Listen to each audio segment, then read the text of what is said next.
Interested in culinary arts, history, maybe even fashion design? That just scratches the surface of what Brookdale's Business and Social Science Institute offers. Here to give you more information is Dean Norah Kerr McCurry. At Brookdale Community College, you have lots of choices about what you might want to study.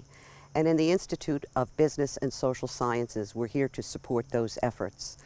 I'm Norah Kerr McCurry, Dean of the Business and Social Science Institute, where I'm proud of the opportunities that we have for courses and degree work led by our faculty.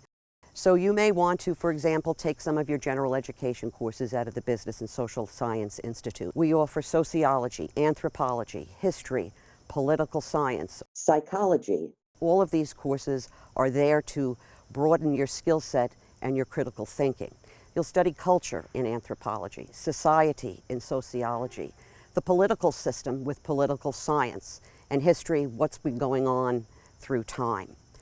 Also, if you're interested in a degree program that might lead to a career, you would consider things like criminal justice, if you're interested in crime and society, business, the world of work, labor, management, economics, and accounting.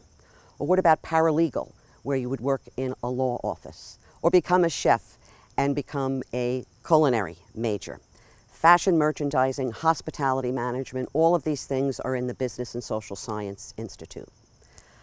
Sometimes the hardest thing to do is to get started, but once you do and you're here at Brookdale, we're going to support you toward your goal, and I hope that someday, like me, you'll be a proud Brookdale graduate. To get to know some of our other academic institutes and services, be sure to check out our other videos. We look forward to seeing you at our open house, where you can speak to our faculty, deans, and other department representatives. Thanks for watching, and I hope to see you around campus.